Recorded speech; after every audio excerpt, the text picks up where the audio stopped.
வணக்கம். ஜேகே செய்திகளின் மதிய நேர பிரதான செய்திகள். முதலில் தலைப்புச் செய்திகள். 2027 பாடசாலை மற்றும் அரச விடுமுறை தொடர்பிலான அட்டவணை வெளியீடு.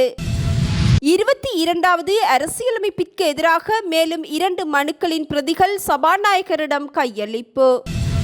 தேசிய கொடியை அரைக்கம்பத்தில் பறக்கவிடுமாறு அறிவுறுத்தல். நிதி குற்ற விசாரணை பிரிவில் நாமல் ராஜபக்ச முன்னிலை.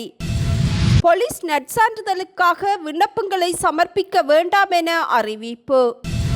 முன்னாள் அமைச்சர்களின் 7 பங்களாக்கள் தொடர்பில் விசேட அறிவிப்பு. செய்திகள் தொடர்கின்றன. 2027 ஆண்டிற்கான பாடசாலை தவணை அட்டவணை, அரச விடுமுறை நாட்கள் மற்றும் பிரதான பரீட்சைகள் தொடர்பான காலப்பகுதிகள் அடங்கிய சுற்றறிக்கையை கல்வி, உயர்கல்வி மற்றும் தொழிற்கல்வி அமைச்சு வெளியிட்டுள்ளது. இந்த சுற்றறிக்கைக்கு அமைய 2027 ஆண்டில் அரச விடுமுறை நாட்கள் மற்றும் பரீட்சை அட்டவணைகளை கருத்தில் கொண்டு அரச மற்றும் அரசு அங்கீகாரம் பெற்ற தனியார் பாடசாலைகள் மற்றும் பிரிவினாக்களை 197 நாட்கள் நடத்துவதற்கு திட்டமிடப்பட்டுள்ளது. சிங்கள மற்றும் தமிழ் பாடசாலைகளுக்கான முதலாம் தவணை 2027 ஜனவரி 4 திங்கட்கிழமை முதல் 2027 ஏப்ரல் 9 வெள்ளிக்கிழமை வரை நடைபெறவுள்ளது. இரண்டாம் தவணை 2027 ஏப்ரல் 26 திங்கட்கிழமை முதல் 2027 ஜூலை 30 வரை நடத்துவதற்கு திட்டமிடப்பட்டுள்ளது. மூன்றாம் தவணை 2027 ஆகஸ்ட் 30 திங்கட்கிழமை முதல் 2027 டிசம்பர் 3 வெள்ளிக்கிழமை வரை நடைபெறும் எனவும் அறிவிக்கப்பட்டுள்ளது. இதேவேளை முஸ்லிம் பாடசாலைகளுக்கான முதலாம் மற்றும் இரண்டாம் தவணைகள் பல பிரிவுகளாக பிரிக்கப்பட்டு நடத்தப்படவுள்ளது. சாதாரண தர பரீட்சை 2027 டிசம்பர் மாதத்திலும் நடைபெறும் எனவும் அறிவிக்கப்பட்டுள்ளது. விசேட காரணங்களுக்காக ஏதேனும் ஒரு பாடசாலை நாள் மூடப்பட நேரிட்டால் அதற்கு பதிலாக மாற்று வகுப்புகள் நடத்தப்பட வேண்டும் என கல்வி, உயர்கல்வி மற்றும் தொழிற்கல்வி அமைச்சு வெளியிட்டுள்ள குறித்த சுற்றறிக்கையில் தெரிவிக்கப்பட்டுள்ளது. 22வது அரசியலமைப்பு திருத்த சட்டமூலத்திற்கு எதிராக உயர் நீதிமன்றத்தில் தாக்கல் செய்யப்பட்டுள்ள மேலும் 2 மனுக்களின் பிரதிகள் சபாநாயகருக்கு கிடைக்கப்பெற்றுள்ளது. கடந்த 19 மற்றும் 20ஆம் திகதிகளில் கிடைக்கப்பெற்ற 7 பிரதிகளுக்கு மேலதிகமாக இந்த 2 மனுக்களின் பிரதிகளும் தமக்கு கிடைத்துள்ளதாக சபாநாயகர் ஜகத் விக்ரமரத்ன இன்று நாடாளுமன்றில் அறிவித்தார். கடந்த 19ஆம் திகதி அரசியலமைப்பு திருத்த சட்டமூலத்திற்கு எதிராக 3 மனுக்களின் பிரதிகள் கிடைக்கப்பெற்றது.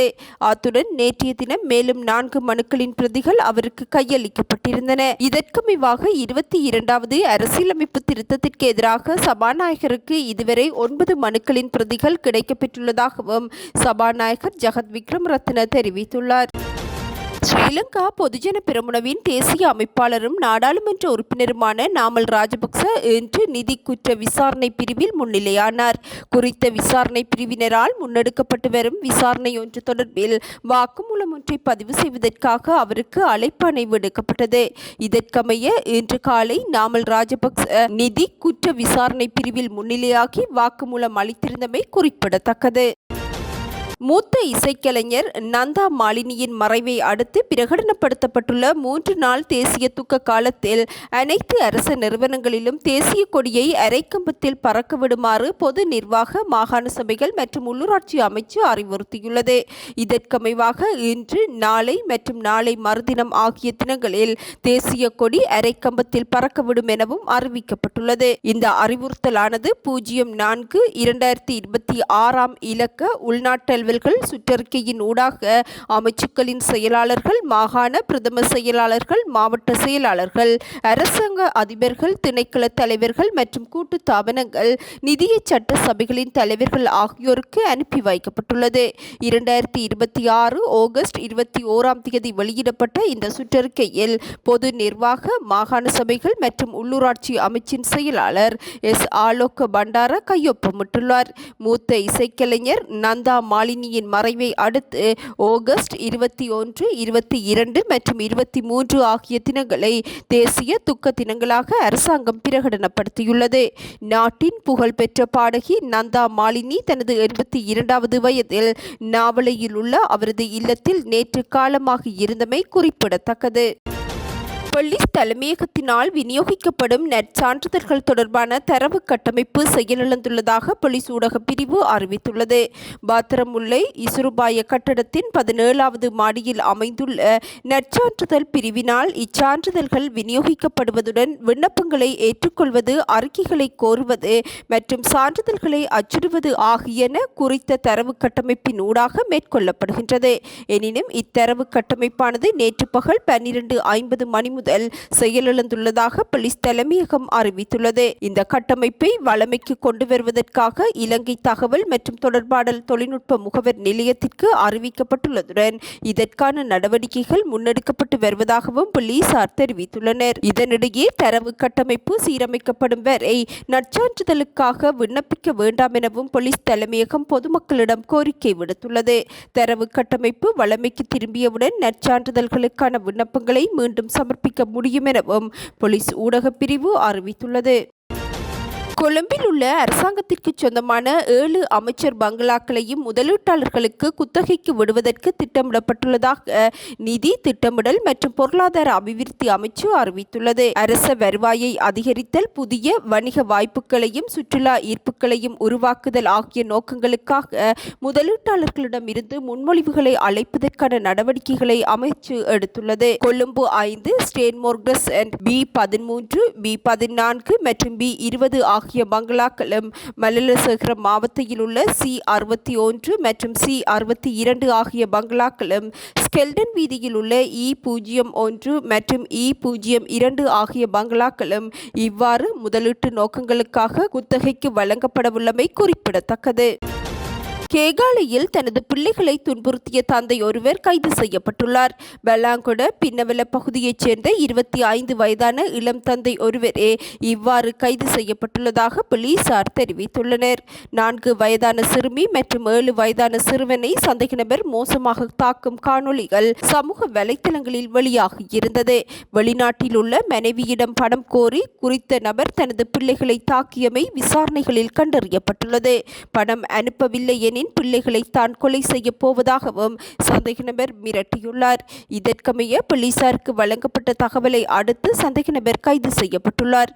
தாக்குதலுக்குள்ளான பிள்ளைகள் மீட்கப்பட்டு மருத்துவ பரிசோதனைக்காக பெலாங்கொடை வைத்தியசாலையில் அனுமதிக்கப்பட்டுள்ளனர். வடக்கு மற்றும் கிழக்கு மாகாண காணிகளை உடனடியாக விடுவித்து சம்பந்தப்பட்ட தரப்பினரிடம் கையளிக்குமாறு பாதுகாப்பு பிரிவினருக்கு ஜனாதிபதி அனுரகுமார திசாநாயக்க அறிவுறுத்தல் வழங்கியுள்ளார். கடந்த யுத்த காலத்தின் போது பாதுகாப்பு பிரிவினரால் கையகப்படுத்தப்பட்டு தற்போது விடுவிக்கப்படக்கூடியவை என அடையாளம் காணப்பட்டுள்ள வடக்கு மற்றும் கிழக்கு மாகாண காணிகளை உடனடியாக விடுவிக்குமாறும் ஜனாதிபதி உத்தரவிட்டுள்ளார்.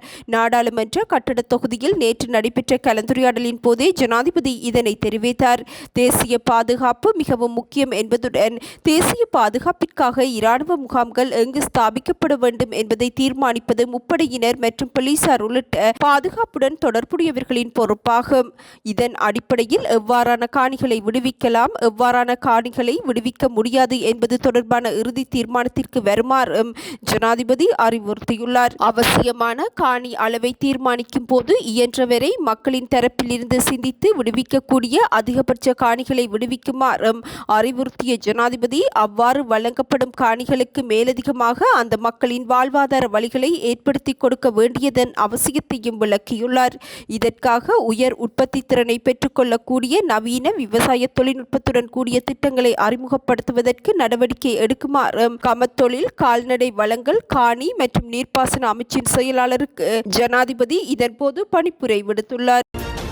மொனராகலை பகுதியில் இன்று அதிகாலை இடம்பெற்ற கோர விபத்தில் ஒரே குடும்பத்தைச் சேர்ந்த 2 உட்பட 5 பேர் உயிரிழந்துள்ளனர். மொனராகலை கும்புக்கென பகுதியில் இன்று அதிகாலை இந்த விபத்து சம்பவித்துள்ளது. மொனராகலை கும்புக்கென பகுதியில் கெபிலித்த ஆலயத்திற்கு புனித பயணம் மேற்கொண்டிருந்த குழுவினரை ஏற்றிச் சென்ற டிராக்டர் வாகனம் டிப்பருடன் மோதியதில் இந்த விபத்து சம்பவித்துள்ளது. சம்பவத்தில் ஒரே குடும்பத்தைச் சேர்ந்த 2 உட்பட 5 பேர் சம்பவ இடத்தில் உயிரிழந்துள்ளதுடன் மேலும் 3 கவலைக்கிடமான நிலையில் மொனராகலை வைத்தியசாலை அனுமதிக்கப்பட்டுள்ளனர். தொடம்கஸ்லந்த, புத்தள மற்றும் ஹொரப்பக்கா ஆகிய பகுதிகளைச் சேர்ந்த 21, 26, 31, 55 மற்றும் 56 வயதுடையவர்களே சம்பவத்தில் உயிரிழந்துள்ளனர். விபத்திற்குள்ளான டிப்பர் லொரியின் சாரதி மற்றும் பயணிகளை ஏற்றிச் சென்ற உளவு இயந்திர சாரதி ஆகியோர் கைது செய்யப்பட்டுள்ளனர்.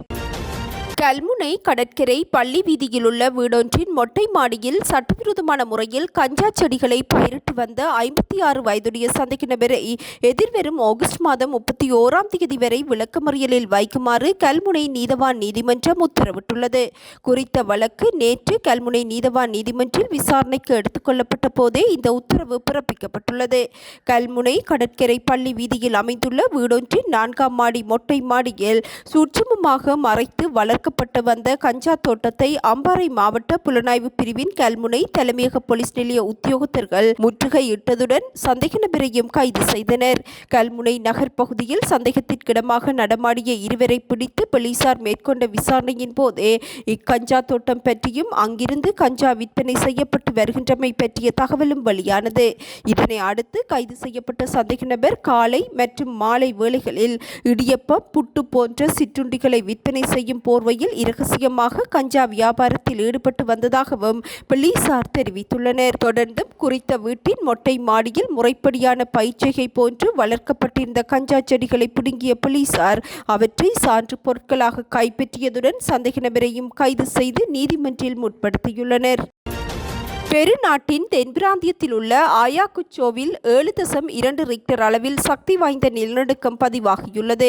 நிலநடுக்க மையத்திற்கு அருகிலுள்ள 9 மாவட்டங்களில் இது கடுமையான அதிர்வாக உணரப்பட்ட போதிலும் எவ்வித பாதிப்புகளும் ஏற்படவில்லை என அந்நாட்டு ஊடகங்கள் செய்தி வெளியிட்டுள்ளன. அந்நாட்டு நேரப்படி வியாழக்கிழமை பிற்பகல் 1 மணியளவில் ஏற்பட்ட இந்நிலநடுக்கம் ஹொராகோராவுக்கு வடக்கே 35 கிலோமீட்டர் தொலைவில் பூமிக்கு அடியில் 108 கிலோமீட்டர் ஆழத்தில் மையம் கொண்டிருந்ததாக அறிவிக்கப்பட்டுள்ளது. பூமியின் மிக ஆழமான பகுதியில் இது உருவாகியமையினால் தலைநகர் லிமா உட்பட அந்நாட்டின் பல பிராந்தியங்களில் இந்த அதிர்வு உணரப்பட்ட போதிலும் பாரியளவிலான பாதிப்புகளை ஏற்படுத்தவில்லை என பெருவின் புவி பௌதிக நிறுவனத்தின் தலைவர் தெரிவித்துள்ளார்.